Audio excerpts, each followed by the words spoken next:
locale CGT de Rennes, de la coordination des intermittents et précaires, des collectifs Vivre et sans art et sans culture, précaires en lutte, les compagnies du 35, occupons l'Opéra.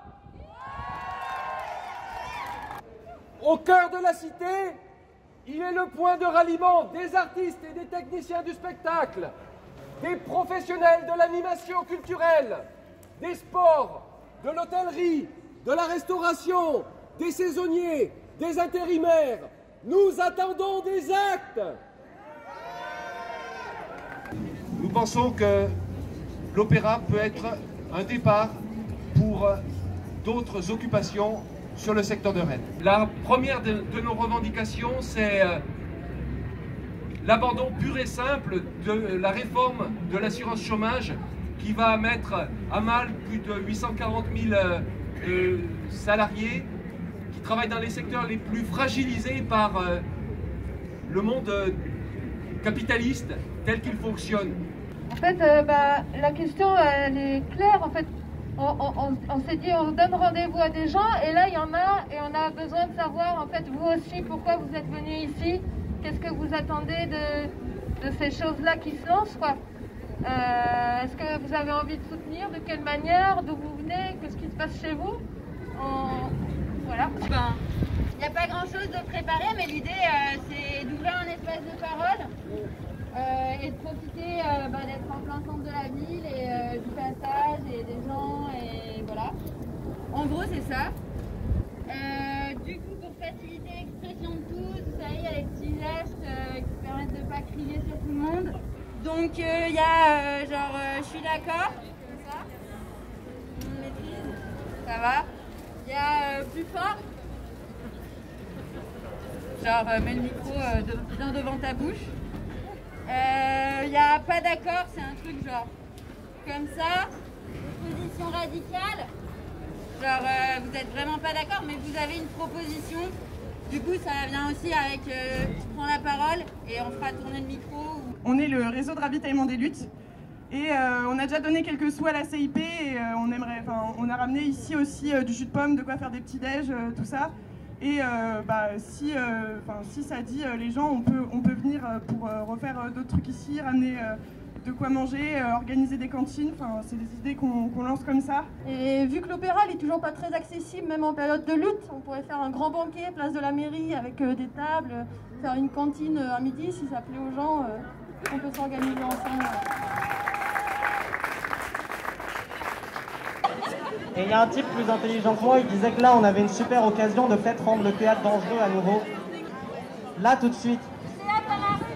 Le théâtre dans la rue. Là tout de suite. Si genre on n'attend pas les autorisations, et heureusement on les attend pas, on les prend l'autorisation. Si on prend l'autorisation, là tout de suite si on fait des spectacles, tout le monde voudra y aller. Tout le monde voudra y aller. On pourra avoir du monde, on pourra avoir du débat, on pourra vivre enfin quelque chose. Là, le théâtre, il n'y a plus de question. Là, il était essentiel. Là, on a une occasion de le rendre à nouveau essentiel et dangereux par rapport au pouvoir. Faut les faire trembler. Et puis, ouais, je suis content qu'on puisse faire des trucs ici. On n'a qu'à tous ramener nos spectacles, ramener les machins qu'on prépare depuis un an. Et inviter tout le monde. Et ça fera du bien aux étudiants, ça fera du bien à tout le monde. Et maintenant, voilà. Et vendredi, on a décidé d'organiser un énorme événement pour tous les jeunes qui débutent, on va dire, les danseurs, les théâtreux, les musicos. On occupe la place en fait pour toute la journée. Et du coup, ça se passerait vendredi, l'original.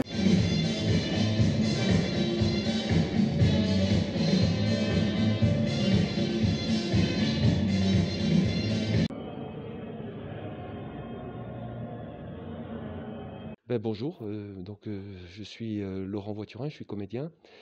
Je fais partie du syndicat français des artistes interprètes, le SFA, qui est un des syndicats fédérés de la CGT Spectacle. Et aujourd'hui, là, on est dans la salle de répétition de l'Opéra de Rennes que nous sommes en train d'occuper, parce que depuis des mois, le gouvernement ne nous entend pas. Depuis le début du premier confinement, on a fait des propositions, on a essayé de rentrer en dialogue avec nos dirigeants et ils ne nous répondent pas. C'est comme si on n'existait pas. Ils consultent les syndicats de patrons, mais les syndicats de salariés, c'est comme si c'était pas important. C'est une façon un petit peu curieuse et même effarante de considérer la démocratie sociale, parce que normalement, on est les représentants des salariés, de la profession. On a un mot à dire, on connaît bien nos métiers, et les solutions qu'on a proposées, qu'on propose, qu'on a construites collectivement, elles tiennent la route. On connaît les endroits où on joue, on connaît où sont les publics, on connaît les communes, les salles, bref, on connaît nos métiers. Donc on a essayé à maintes reprises de, de rentrer en contact avec eux, de discuter avec eux. On a finalement été reçus pour rien. Le gouvernement nous a dit vous pouvez répéter, mais il n'a pas débloqué de budget pour ça. Donc c'est bien gentil, mais on ne travaille pas gratuitement, on a un métier. N'importe quel professionnel, quand il travaille, il a un salaire. Et nous, on veut avoir un salaire. On veut travailler et être reconnu par un salaire. Voilà pourquoi on est arrivé ici, à l'Opéra de Rennes, mais aussi c'est parti, cette phase du mouvement est partie du théâtre de l'Odéon à Paris. Il y a aujourd'hui, on est dimanche, il y a 29 lieux qui sont occupés en France. On continuera comme ça jusqu'à ce qu'on se fasse entendre. On est déterminé à rester ici des semaines, des mois. C'est nos maisons, c'est nos métiers. Mais la première des revendications qu'on a, c'est l'abandon pur et simple de la prochaine réforme de l'assurance chômage qui va toucher les professionnels les plus fragilisés par le marché de l'emploi dans des secteurs d'activité qui sont essorés par le système capitaliste, l'hôtellerie, la restauration, les saisonniers, les intérimaires. Non seulement ils sont dans des situations précaires, non seulement ils n'ont pas du tout l'assurance de leur emploi le lendemain, mais en plus on va leur octroyer des indemnités chômage de misère. Donc c'est absolument criminel. Eh bien, l'occupation, en fait, c'est beaucoup de boulot.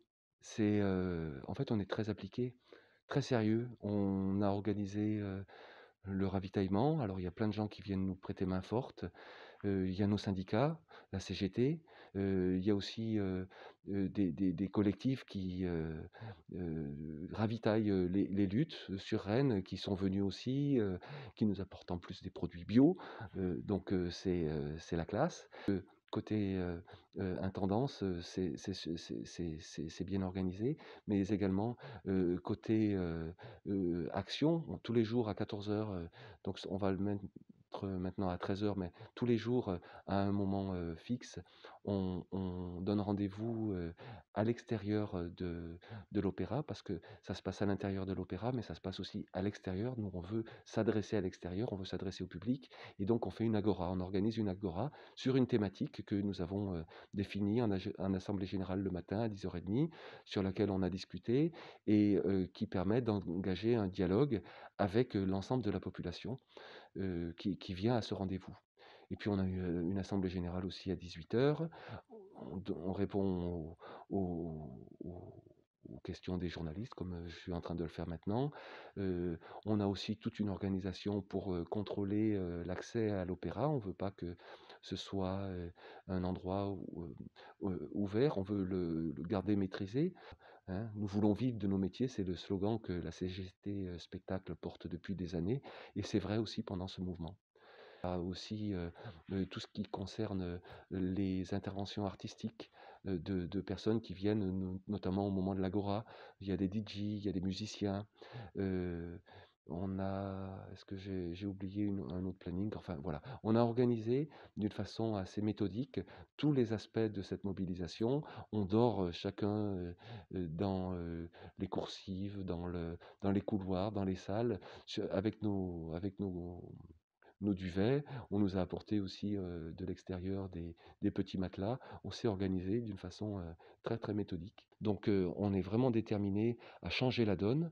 Les propositions qu'on fait, elles sont dans le milieu du spectacle, elles sont crédibles. Et puis pour l'ensemble de la société, on en appelle à un élargissement évidemment de ce mouvement parce que tout le monde est concerné.